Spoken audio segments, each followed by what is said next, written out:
only live once, exile. Make your choice. A simple ultimatum.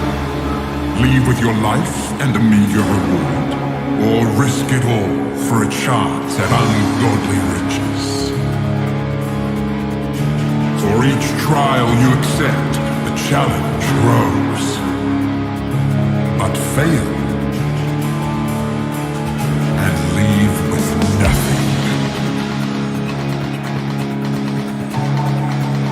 Reap the reward you deserve.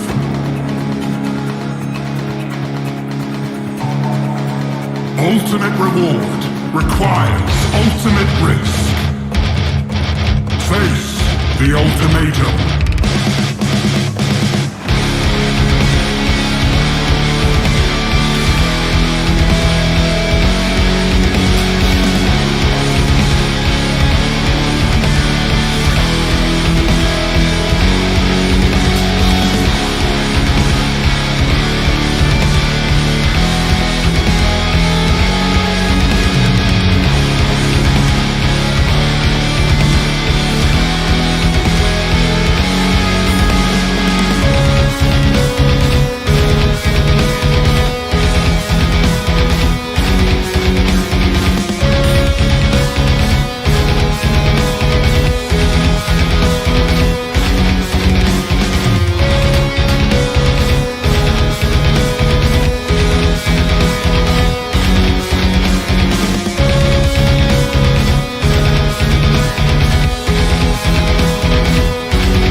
You only live once, exile.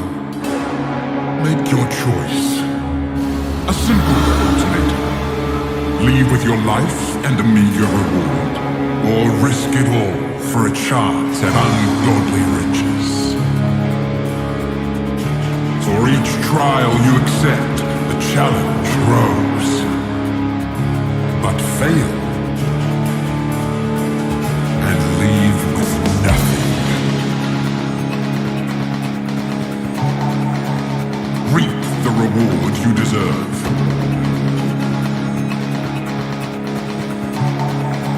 Ultimate reward requires ultimate risk. Face the ultimatum.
like the cool blue light, like the cool blue light, like the cool blue light, like the cool blue light, like the cool blue light, like the cool blue light.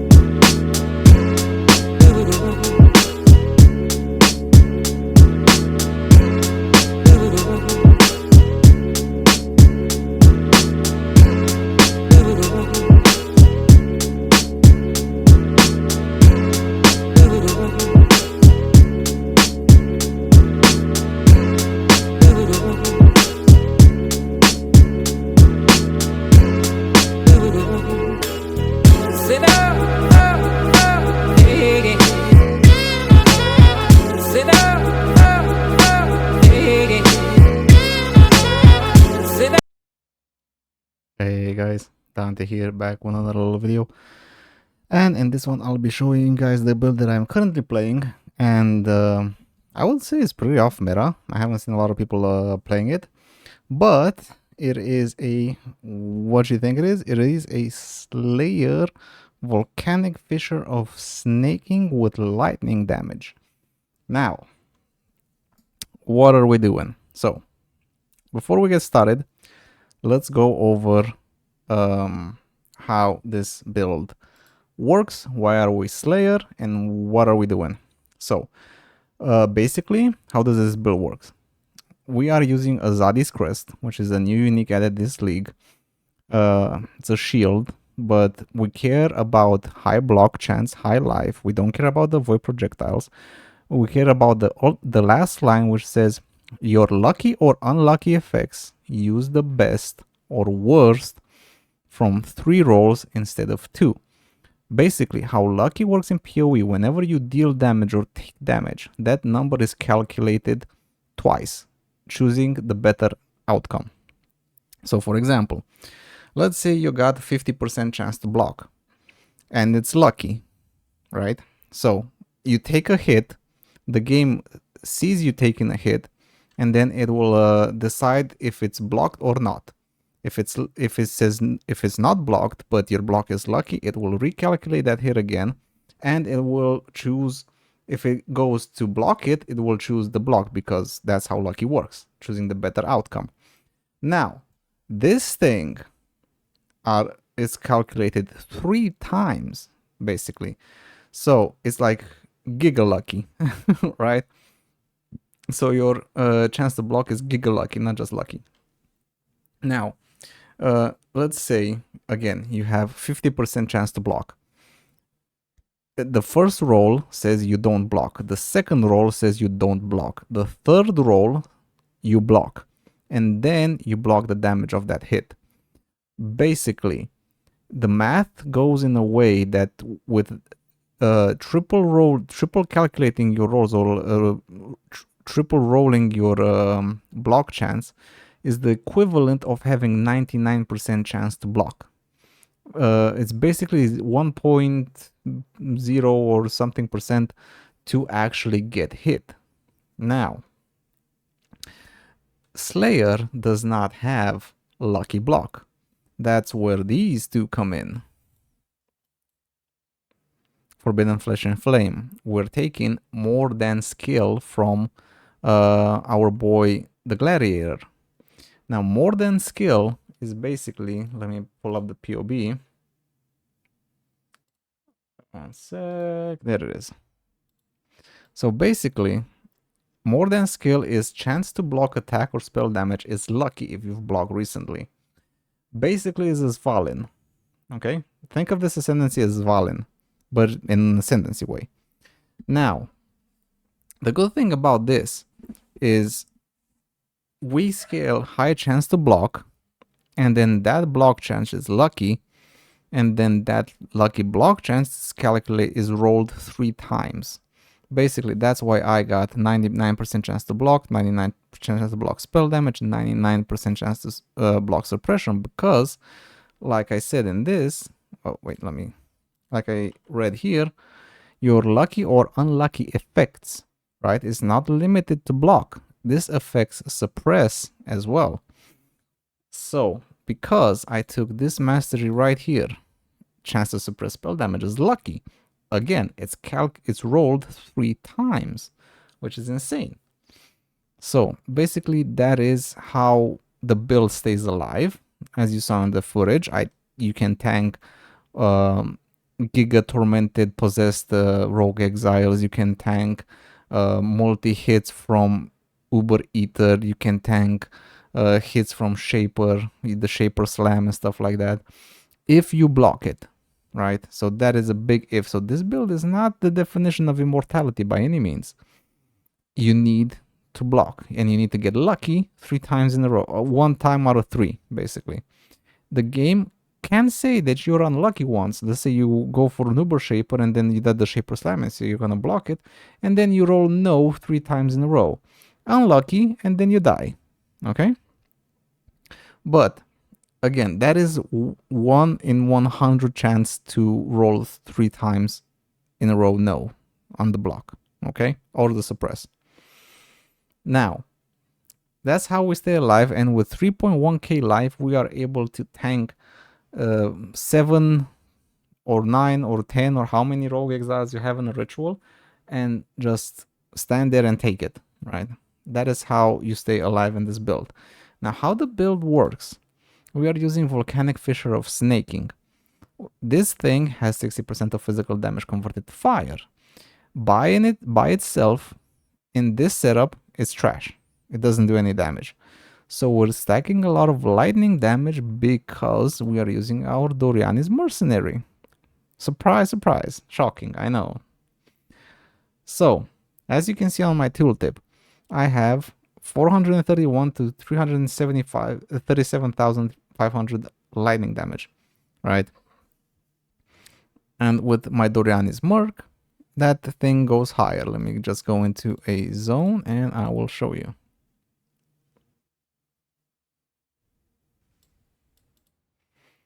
So now it's 71,000, so it doubled my damage, right? Because my Mercenary gives Wrath. Zealotry does nothing. This, you only care about the Wrath part. Now, I had this Fallen Revenant, which is really good. It has both auras. I'm not going to change them anytime soon. So he gives me Wrath, right? And I'm using different items to scale aura effect. Okay, so I'm scaling Wrath, aura effect. In this setup, I have 134% increased aura effect for Wrath. And Doriani's Mercenary with minus 200% lightning resist. My guy is a walking tank. He cannot die in maps. You saw him like just face tank everything. He is like a real Giga Chad. So let's go back to hideout. We're gonna go over the mercenary gear in just a bit. So we're lowering our enemies' lightning resist by the Doriani's Mercenary. We are adding a lot of flat lightning damage to Volcanic Fissure of Snaking, which flat damage is the predominant damage type, right? And basically we are scaling a lot of frenzy charges because we are a slayer. So in total I have 9 endurance charges because of the Sailor Ascendancy, which says your maximum endurance charges equal to your maximum frenzy charges plus 1 max frenzy. And with all the maximum frenzies on the tree, I am at 9 endurance and 9 frenzies, which is good because we get a lot of damage per frenzy, and then we get another damage per frenzy, endurance and power charge and stuff like that. So yeah, how do we get so much block chance, right? So as you can see on my chess piece, I get a lot of block. So I got the suppress, I got fizz damage reduction, I got reduced damage from crits, I have 9 endurance charges, and my timeless jewel gives me another 10. Where is it? Somewhere. There it is. You take 10% reduced damage from crits. So I am crit immune basically. The crits hit me like a normal hit, so no big deal. I'm never gonna get crit. And I got chance to block on the prefix. I got chance to block on the implicits.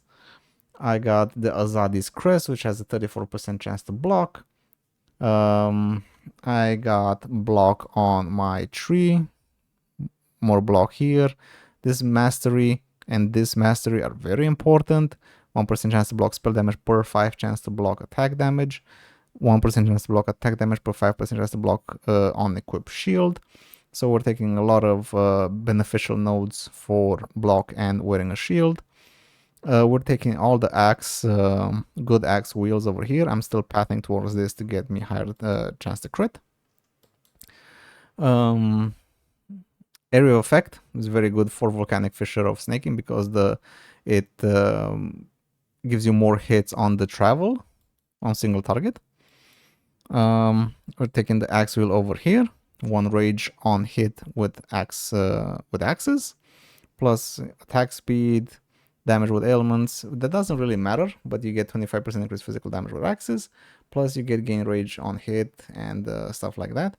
Now, another thing that I want to touch upon, as you can see here, I got chance to bleed, right? Attacks have 20% chance to bleed.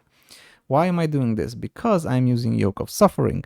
So Yoke of Suffering, enemies take 10% increased damage for each type of ailment you inflict on them, right? So as you can see there, bleed, ignite, scorch, chill, frozen, brittle, shock, sapped, and poisoned. Now, I'm chilling because I have flat cold damage. I'm shocking because I have a lot of lightning damage. I am igniting because I have a lot of fire damage. I am poisoning because I got poison on my tree. 5% chance is enough to land 1 poison. You don't have to worry about getting more. I am, what else? Bleeding as well, because I took the bleed nose. So we got bleeding, ignited, chilled, shocked, and poisoned. So that's 50% increased damage, right? Pretty good. Like the only thing that could outperform this damage-wise would be probably a that 400 divine amulet. I forgot the name. I think I have it here as a visual representation. What is it? Yeah, a focused amulet. This is the only thing that could give you more damage, but then you're kind of scuffed on resistances. So yeah, and it has to be like +2/+2 and crit multi to be better than Yoke. So yeah. And Yoke is like, this roll is almost perfect.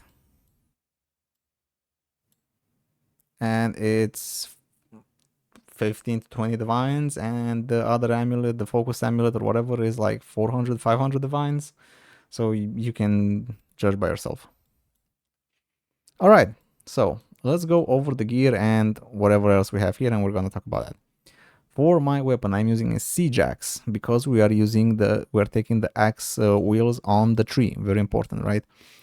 The sword ones are good, but they are way too far and not as good.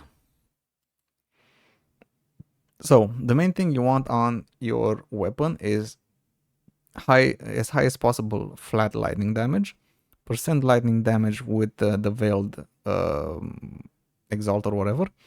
You want hits can be evaded, so you don't have to worry about accuracy. You want attack speed, crit chance, and crit multi.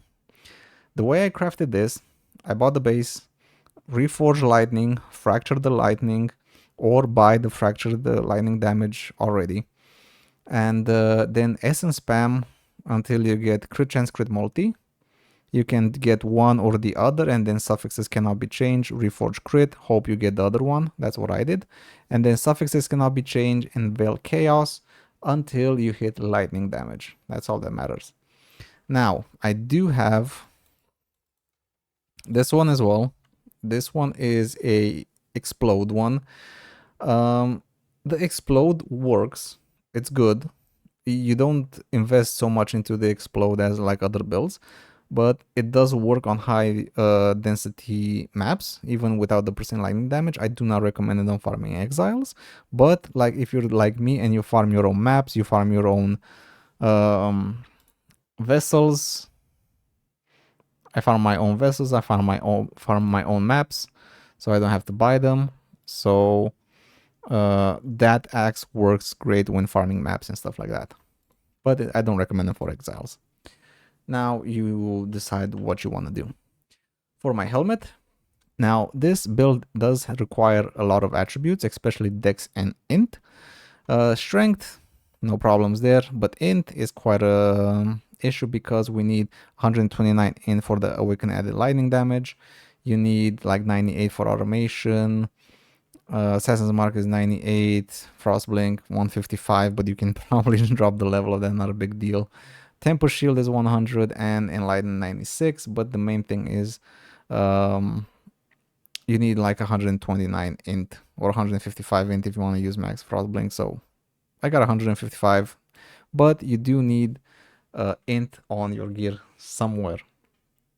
I decided to get this base. I bought it pre-fractured for like 1 divine. And then the way I crafted this is I spammed essences of chaos res. I forgot the name right now, but you can find them until I got suppress, and then I did eldritch currency until I hit my prefixes.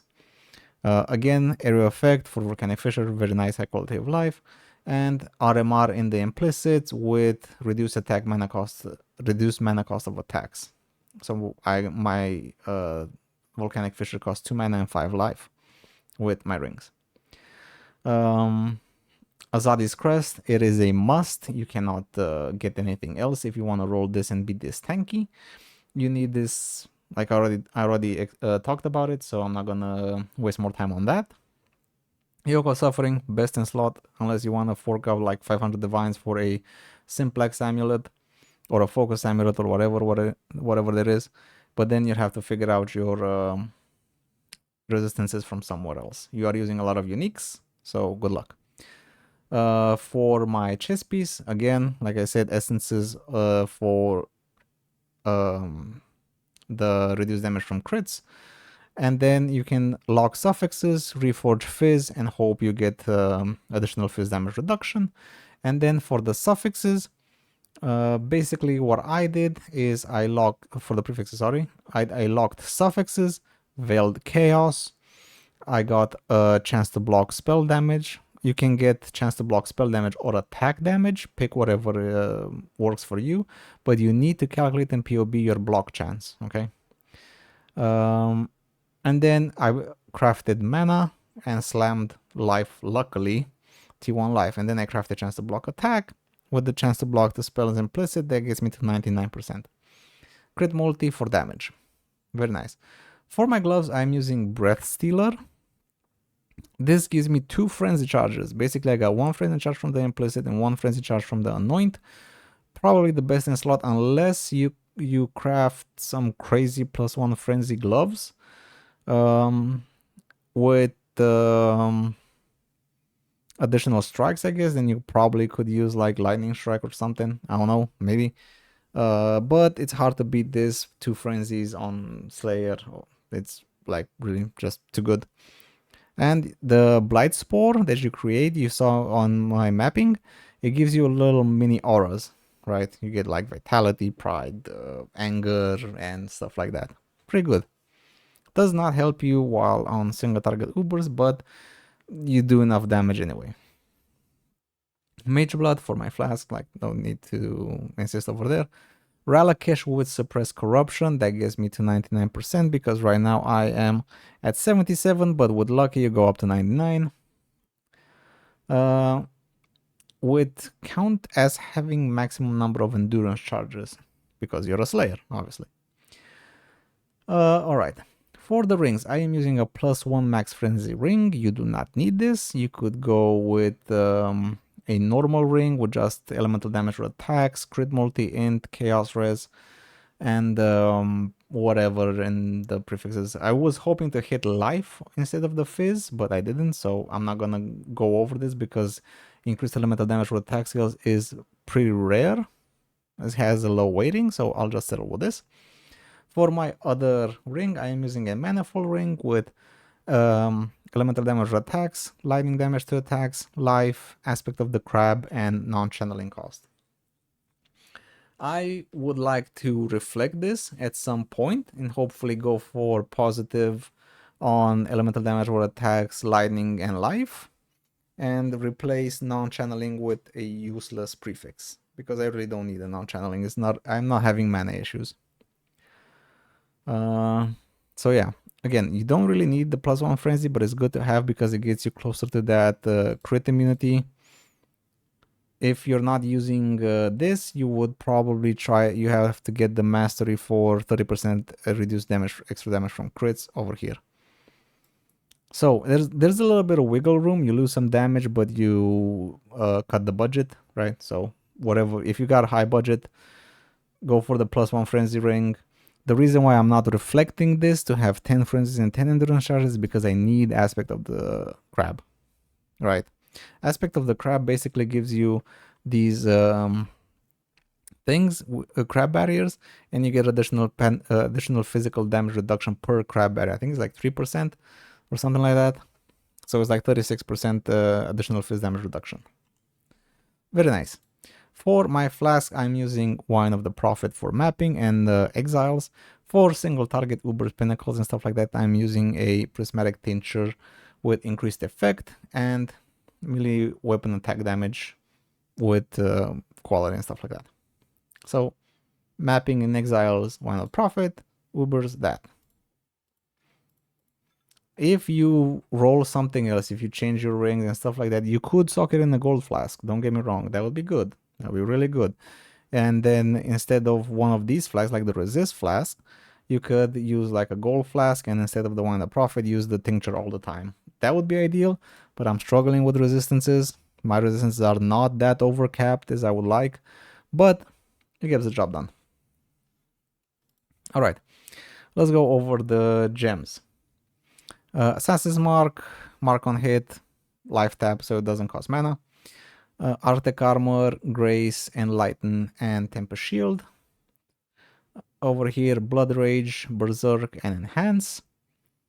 Leap Slam, Frost Blink, Faster Attacks, Void Manipulation, because we are Elemental Damage Reflect immune, but only because we're using Awakened Elemental damage roll attacks. So if you roll a map with Reflect elemental damage and you frost blink, you die. So that's why we put in Void Manipulation. Steel Skin, Life Tap, more duration, automation. And the damage ones are Volcanic Fissure, Snaking. I still need to get a 21 gem here. Elemental damage for attacks, Awaken Multi-Strike. You could use the normal Multi-Strike, it's not a big deal. I mean, it is, but it's very expensive, so I wouldn't blame you if you're going for the normal ones, like 200 Divines. Inspiration, Volatility, and we can add a lightning damage. So yeah, for the flask, Quicksilver with crit, Diamond with curse, Silver with shock, and Bismuth with evasion. Now, evasion is the best? Probably not. I would probably replace it with armor, honestly, but I'm just too lazy to do that, so it's gonna stay like that. Armor would probably be better. Okay, let's go into the tree and let's talk about the skill tree and the jewels. So I'm using over here a Little Pride. Doesn't matter for whatever name it is, Comb, Rakiata, Koya, doesn't matter. You're looking for double damage. So I got double damage, +1 fortification, double damage, melee damage, reduce damage from crits. You could put this one over here and then swap the Light of Meaning with Chaos Res and put it over here.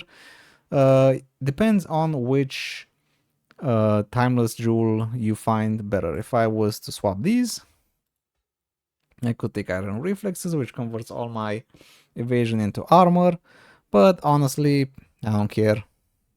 I don't die anyway in maps, so who cares? Alright, let's talk about Light of Meaning with Chaos Res, just to help me get Chaos Res capped. Rare jewel with triple crit multi-life. I'm using a abyss jewel with flat lightning, flat fizz, flat cold, flat lightning, and attack speed if you've dealt a crit recently. So on the abyss jewel, you want to focus on getting flat cold damage so you can chill. Okay. Let's see. So we talked about those. Over here, I have the Forbidden Flesh and Flame combo for more than skill, like I said earlier. And over here, I have the Watcher's Eye with 100% increased critical strike chance while affected by Wrath, suppressed by Grace, and Sublime Vision, which gives us +1 max frenzy charges while affected by Grace. All auto skills are disabled. Doesn't matter because our Mercenary gives us Wrath, which works, which is great. Yeah, for the large clusters, I'm using one Feed the Fury, Smite the Weak, Veteran Defender. The important one here is Veteran Defender, which gives you all res, defenses from equipped shield and attributes. Feed the Fury, it gives you Life Leech. Over here, Prodigious Defense for 4% chance to block spell damage, increase attack damage, 4% chance to block attack damage. Feed the Fury again for Leech. And over here, Prodigious Defense again with Fuel the Fight for Mana Leech. Alright, over here I have Storm Shout for Element Immunity. I'm immune to all elements, which is good. And for my tattoos, I'm using 2 tattoos, which gives me Fortify, so I have 21 stacks of Fortify almost all the time. 1 tattoo for Poison, and I need to tattoo my Dexterity nodes as much as I can for increased effect of marks to pump up my critical strike chance even higher. Yeah, I think those are the jewels. So for the Ascendancy, we're going with this one, Bane of Legends, 10% more damage if you kill recently, cannot take reflected physical damage, which is very nice, that's global, doesn't matter. And 20% more damage with hits and enemies against unique enemies, fantastic for Exiles because Exiles are uniques. Brutal Fervor for increased maximum recovery per life leech. Reduce damage while leeching, you got Overleech, so that is even better. And the Masterful Form for frenzies and endurance charges. So because we're using this glove, we have 2 anoints, one for Fervor, which is +1 frenzy, and my amulet has Safeguard. Now, let's see how the build got created. So, I was looking on POE Ninja for something that can tank something. Like, I wanted to farm Exiles, I wanted to farm something, and I looked at Slayer. And I love Volcanic of Fissure, that's no secret. I played it like every league since it got introduced. Last league I think I did it was a Strength Stacker. And I saw the tankiest ones were doing lightning, right? So I checked this guy. So basically kind of like copied his setup, right? Except I took it a little bit further and I got the synthesis rings and stuff like that. But that's how basically I found the build. And I was very impressed about how this guy like thought about it. Yeah, I think there is some other content creator that posted a few weeks ago, I think. I don't know, like 6 days ago, I think it's this guy. So big shout out to him, Sabo. He posted a video as well. I checked it today. So yeah, big shout out to him. I'll link his channel as well in the description if you guys want to watch some more. Like, I have no idea what he's saying. The captions suck on YouTube, so it is what it is. I basically tried to figure out how the build works, and I think I did. So yeah, that'll be it for this one. I hope you guys enjoy it. It's a very fun build. It is very fun to just farm Exiles and just not care about rolling maps and splitting maps and chiseling maps and stuff like that. So I'm just having a real blast farming this. It's like really, really fun. So yeah, until next time, I hope you guys enjoyed the video. I hope you find it interesting. And yeah, if you got any questions, drop a comment and I'll try to answer to the best of my abilities. Until next one, Take care. Stay safe.